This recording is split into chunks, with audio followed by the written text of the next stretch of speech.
这是美国之音的时事大家谈节目。上个月，新疆和田与喀什接连发生暴力事件，这些涉及维吾尔族群众与警方的冲突和暴力事件，共造成数十人死亡和受伤。新疆有关当局表示，要采取措施，严厉打击各类暴力恐怖活动及其犯罪分子，保持新疆社会与生活的稳定。新疆最近发生的这些事件，到底是民族矛盾，还是有组织的恐怖活动？今天的节目，我们邀请美国维吾尔协会会长阿里木斯伊托夫先生和大家一起讨论这些话题，更欢迎中国的观众和听众通过电话参加今天的节目。所以在节目当中，欢迎拨打美国之音的热线电话参加今天的讨论，400-120-0551。另外，如果您对我们的节目有什么要求和建议，可以通过电子邮件与我们联系。我们的电邮信箱是 ussinwen@gmail.com。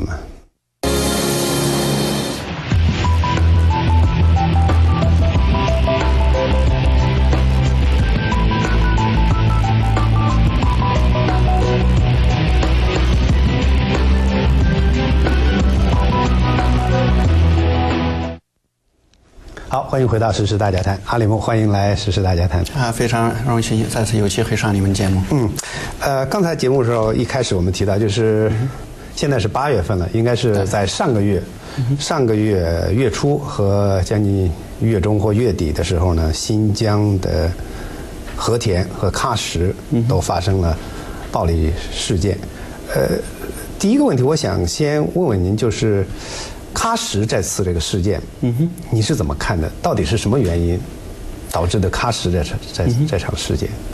喀什的事件，首先我们所有的信息都是从中国官方来的。中国官方当然在东土耳其山任何地方，无论是喀什也好，和田也好，在乌鲁木齐2年前也好，发生的任何事件，都被称作是恐怖主义活动，或者是三股势力，或者是海外支持下所发生的一些活动。但是在哈什，据我们了解，我们打电话问好多就是哈什的维族人，他们说这根本不是中国政府所说的什么恐怖主义分子，什么基地组织训练的一群恐怖主义分子在哈什进行恐怖活动，这是就是很少一部分已经绝望到底的年轻维族人没有办法能以和平的方式来表达他们自己内心的任何一种就是对中国政府的愤怒也好，也就是中国政府对哈什古城的拆迁也好，没有办法能表达他们自己心里的这种就是意见，他们就是在绝望中就是上街进行了暴力。除了这些对刚才你提到的拆迁，对古城的拆迁以外，就是你所说的他们实在是不能忍受了，还有其他哪些方面的原因？现在对就是75大镇压以后，也就是2009年75事件以后，中国政府对东土耳其山的政策不是说我们对我们的少数民族政策在新疆也好，在西藏也好都是错的，我们应该有所改变。他们没有这种想法，中国政府现在的政策是我们必须要高压严打比方说从8月15号开始，中国政府已经开始从8月15到10月15号在新疆各地进行高压严打这已经是75事件以后已经开始了，在很多维族人中国政府抓了他们的儿子呀，他们的父亲呀，75事件这种事件非常多，然后这当然引起维吾尔民族的不满所以好多维族人，尤其是75事件他们的儿子呀、孩子呀被抓或者被打死那些维族人，当然他们忍无可忍。在这种情况下，在哈什，中国政府决心就是把哈什古城，也就是维吾尔民族灿烂文化的一部分要被消灭掉，以地震为名。但是这是哈什的好多维族人，绝大多数维族人。地震为名指的是什么？对，因为2008年不是在就是四川有大地震。将近10万多汉族人无辜的汉族人死亡。死亡以后，中国政府利用这个，但是在为民来消灭就是车蔡，也就是哈什古城，说哈什古城要一地震的话，这古城就要被毁灭，人要死亡。所以为了避免这个，我们必须要消灭这个城市。但是在四川所倒闭的所有这些楼房都是新建的楼房，这不是什么古城。所以维吾尔民族认为这是中国政府有目的的，就是消灭维吾尔民族的文化、维吾尔民族的城市、维吾尔民族的语言，不仅仅是政治上和宗教上压迫维族人，这是中国政府有目的的，就是消灭维族人的几千年的文化。所以对此维吾尔民族很不满。刚才我们谈的主要是这个喀什上个月喀什发生的这个暴力事件。那么在7月初的时候，在和田还发生了一个事件。这个事件当中是一些武装人员攻打袭击了警察局或者派出所，打死了，如果这个数字是正确的话，我看到的报道是打死4名警察，然后警方在和这些武装人员的，主要是维吾尔族武装人员的战斗中，打死了14人。这次和田的事件和喀什的事件和2009年所说的这个75事件有什么不同？和田事件，第一，这中国方面的解释，像我刚才说的，在东土耳其斯坦发生的任何事，只要是维族人在里面，这就变成了恐怖主义或者是三股势力。和田的我们了解了，我们了解的这根本不是什么武装人员冲进什么派出所就是打死几个民警呀，或者是抓了几个人质之类的。实际上是最近就是火车就是通到和田这之前就是中国政府75之后，他们以建设新疆为名，就是把喀什和和田的好多非常好的地区，就是转给口内的一些省市自治区，像深圳呀、浙江呀之类的。然后他们就收买这些很好的土地，然后政府就是迫使这些维族人搬家或者是撤迁他们的房子。然后在和田是90%多都是维族人然后火车一通以后，中国政府就开始迫使这些维族人就是离开他们的房子，然后或者是就是撤迁他们的房子。好，这引起当地维族人不满，然后不满以后，中国政府就是这些派出所呀、公安局开始抓这些不满的维族人。就是7月18号那天，几百多个就是维族人，他们上街游行，他们去就是公安局和派出所，然后是首先发生是75之后，中国共产党的政策就是任何维吾尔民族的群体性活动，就是上街游行，都是靠杀人灭口打压他们，然后就是赖。就是扣帽子，就说他们是三股势力，他们就是恐怖主义分子。发生事情是这个，上街游行都是有男女老少。中国政府打死，实际上是打死了在20多个维族人里面有一个11岁的女孩叫汉嘴来，他们实际上都是去哪里？就是去派出所要人，就是他们的孩子可能被抓，其他几个被打伤，他们去说这些下班时候他们去的，然后这些警察开始打他们，打死了多少人，然后其他人就开始攻击这个派出所，他们手中的那些所谓的武器根本不是什么恐怖分子或者说武装人员用的。你看他们的手中是石头，手中你看他们是菜刀或者是匕首，他们当然有些人可能用了，就是他们说是燃烧瓶，就是一瓶子汽油一瓶子汽油点的火，这根本不是什么武装人员或者是恐怖分子，一般人都可以搞，就是一瓶汽油点上火扔这个东西，这是这样的。然后中国政府当然把这个形容成是一股武装恐怖维吾尔人员袭击一个派出所。当你听说就是新疆政府的发言人侯汉民所说的，他说这些维族人起初都找不到派出所，你看恐怖分子怎么可能不知道他们的目标，或者是找不到派出所？这事实上不是这么像中国政府这样说的，这是武装人员或者是恐怖分子袭击派出所。当然你看中国这方面当然是几个警察可能死了，但是维吾尔方面你看是20多名维族人死了。在恐怖活动上，一般是1、2个恐怖主义分子，或者是用冲锋枪呀，或者是用炸弹呀炸死很多人，然后是自己死亡。这个你可以看4、5个警察死了，20多个维族人死了，这根本不是什么一个恐怖主义有目的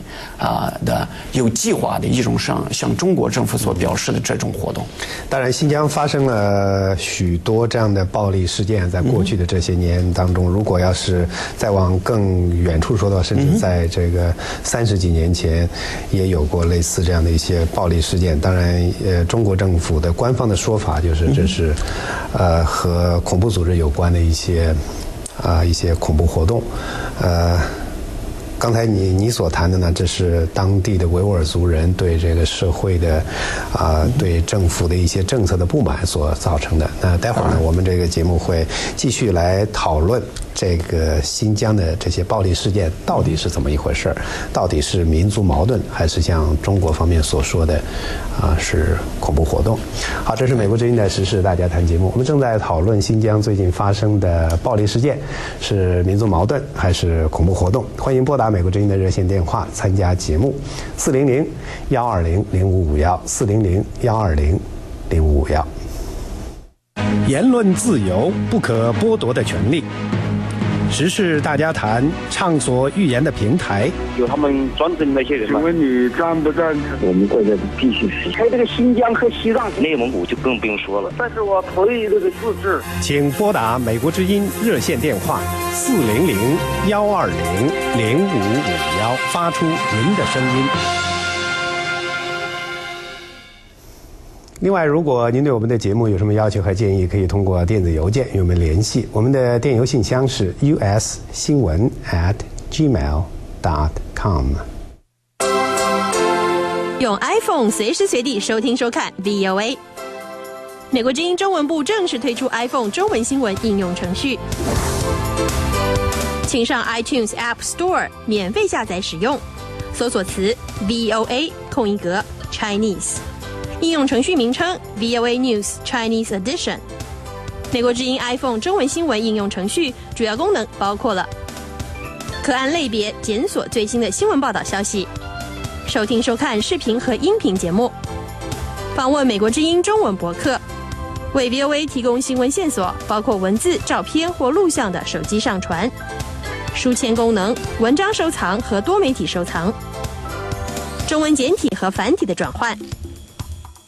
美国之音 iPhone 中文新闻应用程序同样适用于 iPod Touch 和 iPad，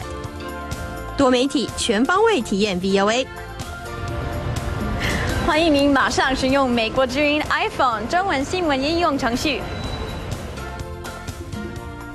美国之音时事大家谈，欢迎回来，阿里木。我们线上已经有一些中国的观众和听众，现在等在线上。我们先接几个电话，然后再谈。没问题。辽宁王先生，辽宁王先生你好。你好，首先华盛顿那位就完全是一种谎言啊！新疆有部分新疆所谓的东突厥斯坦想要独立，是毫无疑问的。首先来说，必须对他们实行高压打击。首先来说，近2个月在新疆进行严打，我觉得是正确的。不管有多少从巴基斯坦或者是从中亚进来的受训的恐怖分子，有多少就干掉是多少。首先来说，在华盛顿的那位嘉宾所说的一切都是为维族一些辩护而已。我首先来说，必须对他们实行严酷的打击。我有不少同学在新疆，加入新疆大学同学。首先来说，他们的后代，他们的儿子后代，首先来说都在内地生活，想尽一切办法要离开新疆，因为在那无时无刻不感到恐惧。首先来说，这是一些宗教极端暴力分子，首先要把汉族人赶出新疆，这一点是确信无疑。好，了解王先生，对不起，我打断你，因为是我们线上有观众和听众特别多，今天让您讲到这里，您的观点我们已经听清楚了。我们再接一位啊，是江苏的左先生，江苏左先生，你好。左先生你好，请。你好，请讲。左先生你好，你好，请讲。这个新疆人离开不离开？江苏左先生，请您在发言的时候把您的电视机的声音关小一点，有回音，我们听不清楚您在讲什么。好吧，请您过一会儿再打回来，您先挂掉，有回音我们听不清楚。我们接下一位，河北的朱先生，河北朱先生你好。朱先生在线上吗？喂，你好。朱先生请讲。问的是我吗？是，请讲，朱先生。我说中国在新疆这个问题啊，早在唐朝的时候，安史叛乱的时候，就给中国留下了很深的印象。但是中国现在绝对不允许新疆现在这个做法。现在我要说的事情我说完了，谢谢。好，谢谢河北的朱先生。好，感谢。好，我们接了2位阿里木，你看这个可以看出来，在中国有很多老百姓，对，特别是这些汉族群众，对维吾尔族有很多误解，对，可以说，矛盾很深，而且我也是听一些，像刚才我们的这个观众也说，他有朋友的，我也是听一些在新疆生活的，工作的一些汉人讲过，的确，维吾尔族和汉族之间的这个矛盾很深。新疆的这个民族矛盾的这个根源到底是什么？新疆的民族矛盾的根源是中国政府在当地的政策所造成的。你看49年之前，也就是中华人民共和国成立之前中国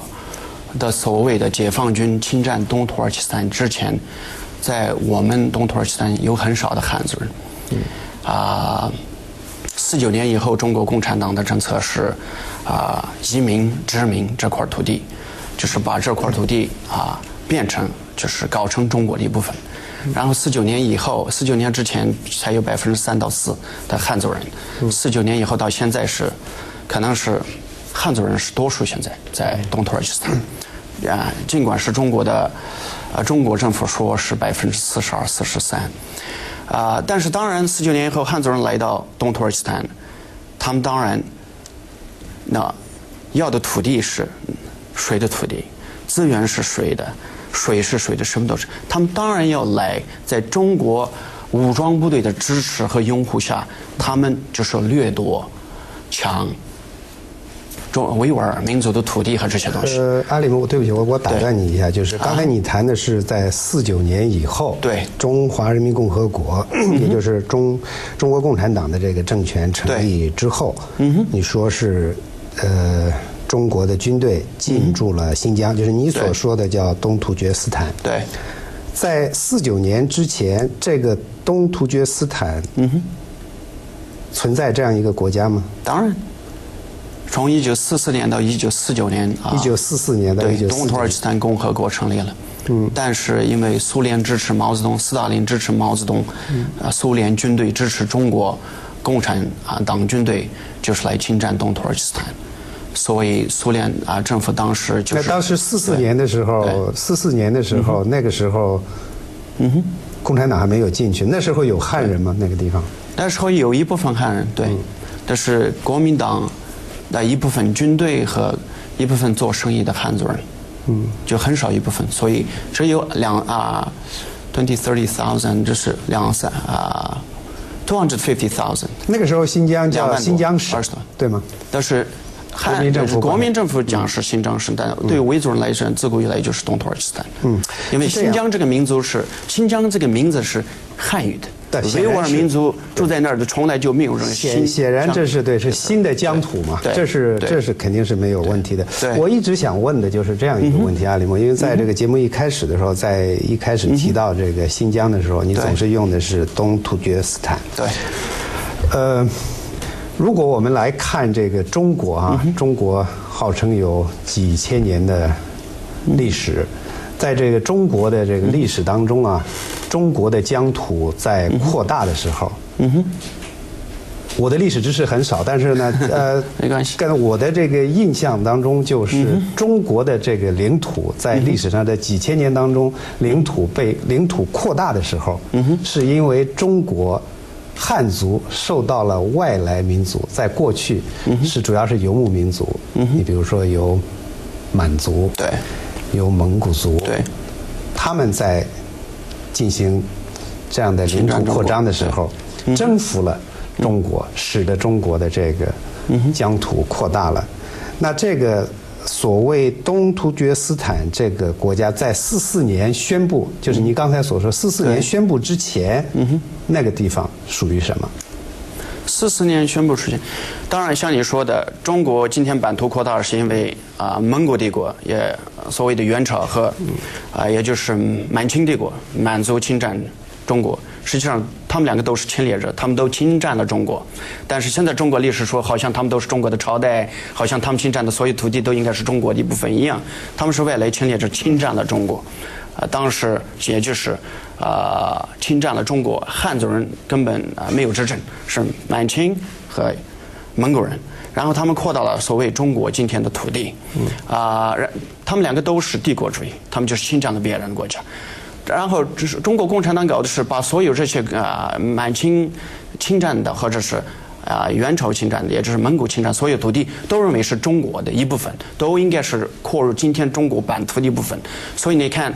今天的所谓的西藏和东土耳其斯坦，你要看，但根本不是什么汉族人的土地，汉族人所住的是中原土地。你看，就是秦始皇统一中国的时候，秦始皇统一了什么西藏了吗？统一了今天的新疆或者是东土耳其斯坦？没有。秦始皇统一的是很少的中国的一部分。现在中国共产党就用历史来所谓的非常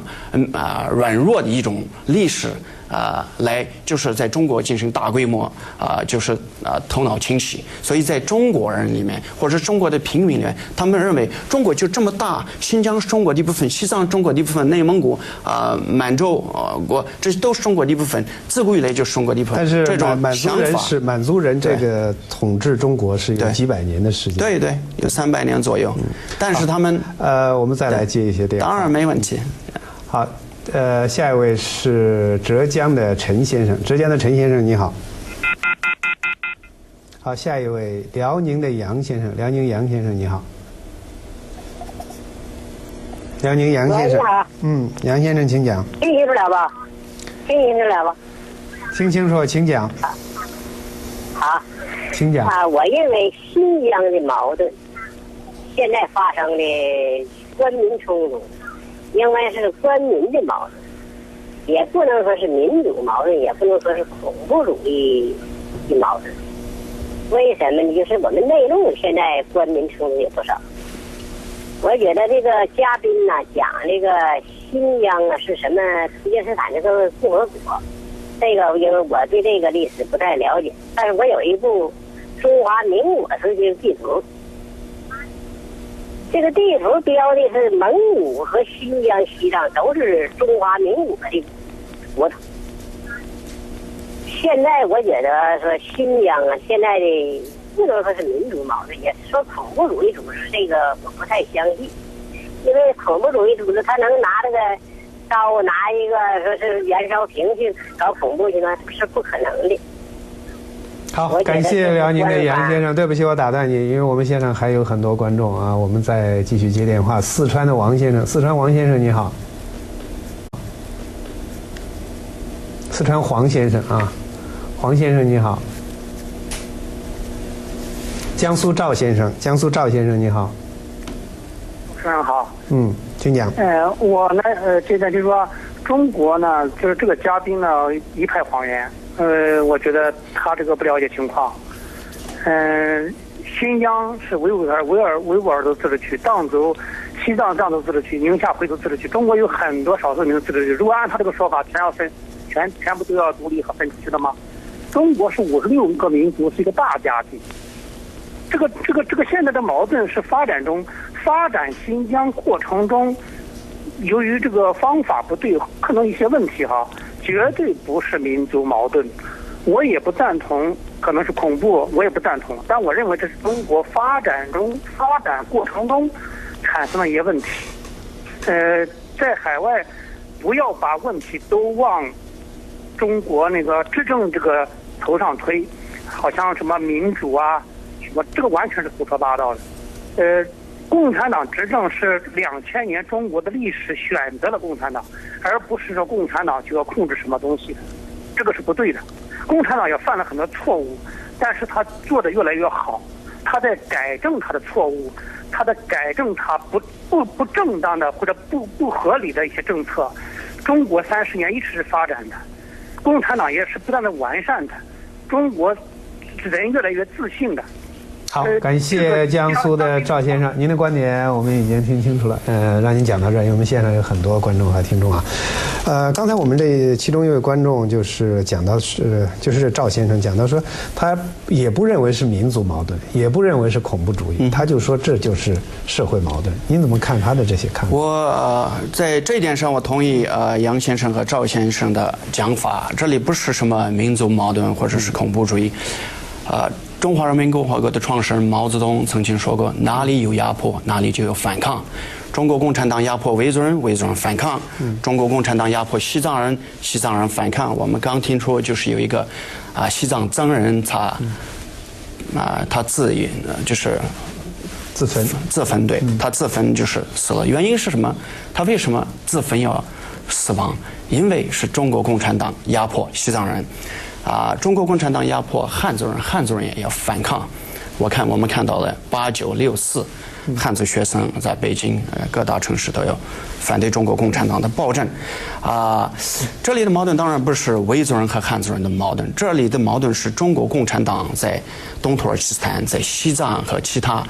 所谓的自治区的高压严打性这种移民殖民性政策而引起的。所以维族人反中国政府，藏族人反中国政府，当然中国政府的代表是谁？汉族人。所以有的时候这好像是变成是维族人和汉族人之间有矛盾一样，但中国政府当然把这个搞成是好像是民族矛盾，维族人和汉族人之间的矛盾，这不是这样的。所以这方面我同意。但是在另一方面，他说是历史选择了中国共产党，中国共产党现在在就是改善自己以前的错误，这个我不同意。假如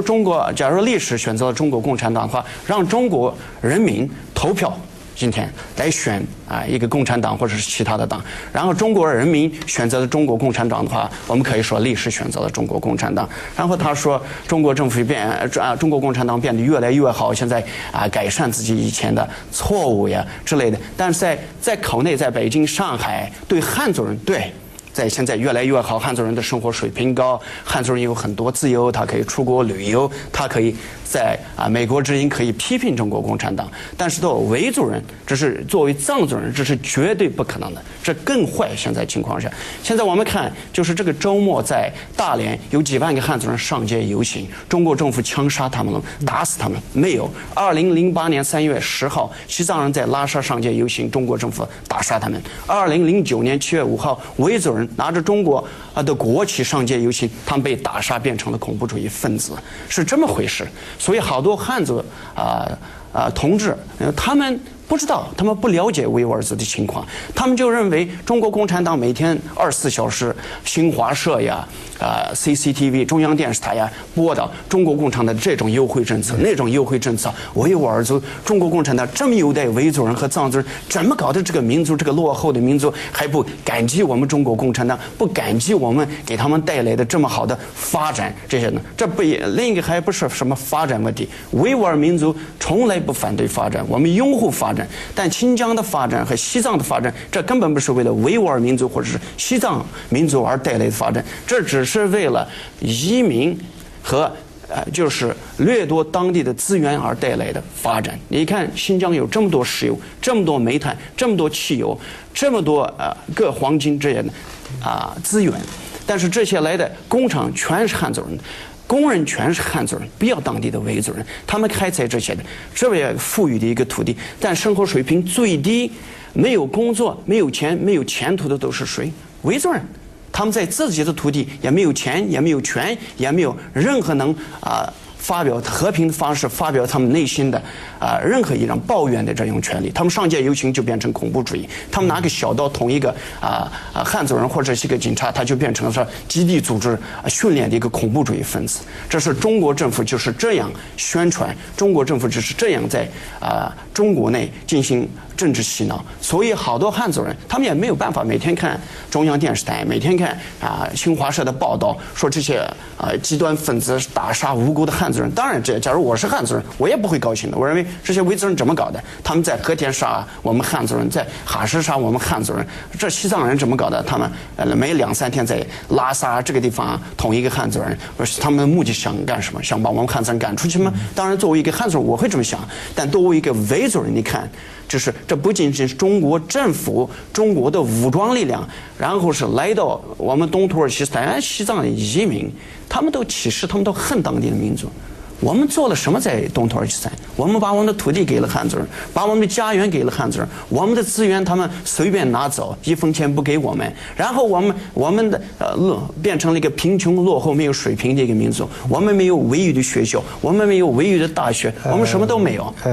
然后我们表演。我们线上有很多导播提醒我，线上有很多这个观众和听众在线上，我们接几个电话。正好有一位新疆的新疆周先生还在线上吗？新疆周先生，主持人好，嘉宾好。第一呢，我不赞成这个所有和这个有关这个维族的这个冲突这个都认定成一边倒的看法，说成是这个恐怖主义要实事求是第二呢，这新疆在这个发展的过程中这个维族人被边缘化我感到很担忧。第三呢，由于是这个政府这个严重腐败引起的维族人民这个严重不满我也表示理解谢谢好，新疆的周先生，阿里默，我想接着咱们这个刚才的这个话题刚才像我们这位新疆的这个观众周先生谈到，就是他也反对，就是说不能把这个。新疆发生的维吾尔族人的这些，无论是抗议也好，有时候是暴力的这样的抗议也好，就把它称作是恐怖活动。对。但是的确是有在阿富汗战争当中有维吾尔族人参加了塔利班的这样的组织来作战，在关塔那摩湾就曾经被关过。这样的战俘，你是怎么看这个问题的？对，你看首先是这个新疆的周先生，他在新疆生活我不知道多少年，去新疆就是49年最初就是50几年60几年来一批就是建设新疆、保卫新疆，这里好多知识分子从上海各地都来到新疆，他们是首批来到新疆的汉族人，也是49年以后，他们对维吾尔民族的情况非常了解，他们知道维吾尔民族是个不仅仅是能歌善舞的、非常友好的、好客的一个民族。他们不是什么恐怖主义、三股势力极端主义分子，他们当然也不同意中国政府的这种高压严打性政策，所以像维族人发生的任何事情都变成是一个恐怖主义分子。像前几年在上海发生的一个汉族小伙子闯进一个派出所，杀死了用刀子捅死了8、9个汉族警察。中国政府不说这是恐怖主义分子，就是5月份在江苏发生的爆炸案，一个汉族人他在几个官方的大楼上他进行爆炸，杀死了3、4个人，这也不是恐怖主义。但这里面这不是维族人，汉族人里面也有，也反对政府也杀这些的。但是维族人里面也有个人的抱怨也杀，这不是跟塔利班或者是基地组织或者是恐怖主义有关。在阿富汗，当然因为中国共产党49年以后的高压严打这种摧残性、消灭性这种政策，使得迫得好多维族人无法在也就是东土耳其斯坦能像人一样堂堂正正的生活。他们的有的父母被杀死，有的孩子被杀死，他们不能反对中国共产党，所以有些人去了阿富汗。对，去了阿富汗以后911发生，911以后美国侵占阿富汗，把22个维族人被抓起来，也就是带到广塔那摩。在广塔那摩后，美国政府就是1、2年内已经知道他们根本不是什么恐怖主义分子，也根本没有和塔利班呀、基地组织有什么直接的关系？他们就是去跑到阿富汗，希望能跑到巴基斯坦或者是去欧洲呀、美国之类的。当然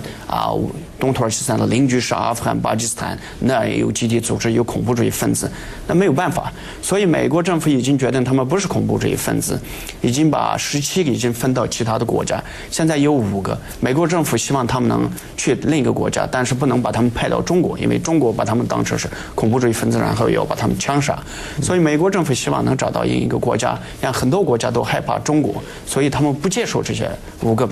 维吾尔民族，是这样的回事。就是中国政府认为最大的这些所谓的恐怖主义分子，在美国政府被抓的这些恐怖主义分子，美国政府都说这些事实上都不是恐怖主义分子，他们应该被释放，是这么回事。所以中国政府的所谓三股势力、所谓恐怖主义这样就是表现，就是这样的称呼，这实际上就是抹黑维吾尔民族，或者是就是魔鬼化。这用这个名义用这个借口，中国政府才能欺骗中国的汉民族，才能欺骗世界人民，才能高压严打维族人，消灭维族人。好，我们再来接一些电话。还有一位是河北的崔先生，河北崔先生你好。崔先生还在线上吗？好，下一位福建庄先生，福建庄先生你好。喂，庄先生请讲。像中共开挖新疆，像资源都是中共那些贵族掠夺，又瞧不起那个维族人。比如说现在建新疆打工的那些民工来，就比普通的工人来说嘛，你要是听收音机听个维语，他说你怎么老爱听老维族人的话了？假如说新疆人要是像日本人那么富，像美国人那么富，你是听英语日语，人家会觉得你很上进，是不是？还有那个汉族人的有些，比如说新疆有些民俗也不尊重，比如说那个清真寺那个大喇叭，比如说有朝拜的时候，那个大喇叭一响起来，有的人笑，有的人说七说八的，是不是？这也是中共的这个教育也不好我是这样认为。好，感谢福建的庄先生，感谢庄先生。我们再接一位河北的陈先生，河北陈先生你好。你好。主持人好。请讲。我对这个，如果像那个咱们那个新疆的那个新疆协会那个，如果他就是把咱们的国内的问题，如果像他这说那个东突厥斯坦，他这么反映的话，中国容易把这个国内的情况吧复杂化。人们毕竟，如果他真的成了东突厥斯坦，按一个国家来成立的话吧，这是不现实的。目前来说，估计在几百年之内呢，不可能实现。如果我们务实的来说呢，新疆的也不是维族一个民族，他在这种民族融合方面，他有每个民族有每个民族的发展，和汉民族呢，因为在咱们汉民族当中，它有一个说就是文化融合的一个趋势。所以呢，好，这是河北的陈先生，接了2位福建庄先生、河北陈先生，你怎么看这2位观众的观点？就是张先生讲的非常好。当然你看着中国的教育方面，在中国是汉语，中国是普通话。这不仅是在东土耳其斯坦或者是西藏或者是其他地方，这在中国南部，现在是在中国南部，中国政府想推行就是 Mandarin， 也就是北京普通话。在南方的汉族人，他们也不愿意，他们讲的是粤语，他们讲的不是北京话，他们都听不懂北京话。前几年就是在南方，他们都要上街游行，不接受就是普通话。这样在我们那里也是一样。因为对维族人来说，汉语是外语。因为我现在讲维语，没有一个汉族人能听懂。假如他不懂维语或者没有学维语的话，因为这是2个语言，一点关系都没有。所以中国政府在东土耳其所推行的是所谓的双语教育。但一个在口内的一个普通的汉族人认为双语是两个语言平等的看待。但中国政府这个双语实际上是单语，就是汉语。它在东土耳其斯坦从幼儿园到大学全是汉语，没有维语，所以逼迫维吾尔儿童到大学讲汉语，忘记自己的母语。你愿意作为一个汉族人忘记你的母语吗？有任何一个汉族人要希望忘记他的母语吗？假如我们维族人是共产党，维族人是13亿人口，我们逼迫你们汉族人不讲你们的语言，不讲你们的不用你们的传统，不让你们去你们的不是清真寺或者是庙去就是朝拜的话，你们会不烦我们吗？你们会每天高唱中国共产党吗？这不会的。然后是第2位陈先生讲的，假如讲东土耳其斯坦这很复杂化，有可能复杂化，这不是我们复杂化，这是历史，我们改变不了历史。我打断你一下啊，可以说到就是刚才这个是陈先生谈到就是东突厥斯坦这个问题，就是复杂化，因为在这个节目当中你一直使用的是这个当然这个称呼，对来指这个新疆，我也曾经采访过，就是维吾尔族的一些海外的其他的一些维族的一些组织，他们讲说现在他们的诉求是要求新疆的自觉，对，自己决定，好像和你现在和你这个美国维吾尔协会的这个官方立场不一样，好像你这是应该是独立和自觉。这有没有什么样的区别？你们的现在的这些海外维吾尔族的这些各种组织的这个诉求，是不是一致的？一致的，都是民族自决权我用东土耳其斯坦，这是自古以来维吾尔叫这个土地叫东土耳其斯坦，就像你们叫你们的国家叫中国。现在我用英语讲成是 China， 你们不可能用作为一个汉族人。不是我。对，我不是说你，我只为就是汉族人一体。因为你看，我们维族人叫这块土地叫东土耳其斯坦，这不管，因为汉族人叫新疆，可能美国人叫新疆，所以我们不可因为美国人叫这个地方叫新疆或者是什么东西，我们要用美国人这样的方法要叫新疆或者是新疆。新疆是个汉字，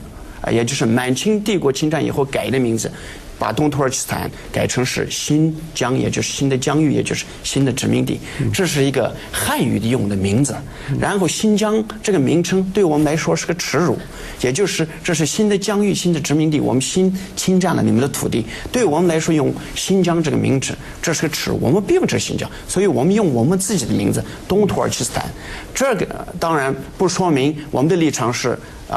那个什么，这个我们的立场是，无论是市委会也好，维吾尔美国协会也好，我们的立场是民族自决权。我们的目的是跟中国政府能坐下来，能谈判，就是谈东土耳其斯坦的未来。中国政府可以继续叫新疆。谈了吗？没有，当然中国政府的政策当然是我们看到是高压严打，每天打杀维族人，希望这个地方变成什么稳定创造什么和谐。你怎么可能像一个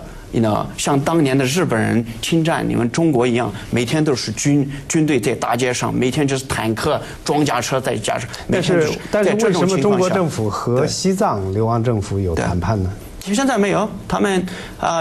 中国政府和西藏流亡政府有谈判的目的是为了欺骗西藏人民，欺骗世界社会。因为在过去20-30年内，美国也好，欧洲也好，西方国家都希望中国政府能和达赖喇嘛坐下来，能谈判解决西藏问题。所以在国际社会的压力下，中国政府假装和西藏政府谈判，他们谈了9次，什么结果都没有。现在中国政府根本和西藏政府谈判根本没有兴趣，所以中国政府现在根本也不和我们谈，他们的解决方式就是高压严打。还有2分钟的时间，我还有最后一个问题。在阿富汗战争爆发以后，美国政府、美国国务院曾经好几次把东突列为恐怖组织，你怎么看美国的这样的一个做法？第一，弄清楚是不是东突，是东突伊斯兰运动。东突是东土耳其斯坦或者是东突厥斯坦，这是名称。这之间有什么区别？这就是说，这个区别就是说，假如中国有一个恐怖主义组织叫做中国伊斯兰运动的话，就好像你们现在是中国所说的，或者是在中国所宣称说，美国或者是联合国把中国或者是任何东西和中国有联系的都变成是恐怖主义分子。中国是个地方的名称，东土耳其斯坦也是东突是个地方的名称。美国把东土耳其斯坦伊斯兰运动一个组织搞成就是恐怖主义。这个组织和世界维吾尔大会有没有关联？任何关联都没有，我们都根本就不知道这个所谓组织的存在。这个组织以2002年8月份，美国政府把这个所谓的组织定为是恐怖主义组织，因为那时候美国希望就是侵占伊拉克，希望就是中国政府在联合国安理会不投反对票。这认为好多美国专家都认为，为了中国政府不投反对票，美国政府侵占伊拉克，美国政府把这个所谓的组织就是列入自己的恐怖主义名单上。10秒钟的时间，您这个组织的现在马上要做的诉求是什么？诉求是和中国政府谈判解决东土耳其斯坦问题。你觉得有可能会开启谈判吗？现在看样子不可能，但是以后有可能，可能性是永远存在的。好了，时间的关系，阿里木，我们今天时事大家谈的讨论就到这里了。非常感谢美国维吾尔协会会长阿里木斯伊托夫参加今天的节目，也感谢大家的收看。通晓美中大事，锁定美国之音。除了通过短波和卫星电视接收美国之音的节目以外，你也可以登录美国之音的中文网站，通过视频收看我们的节目。我们的网址是 www.voachinese.com。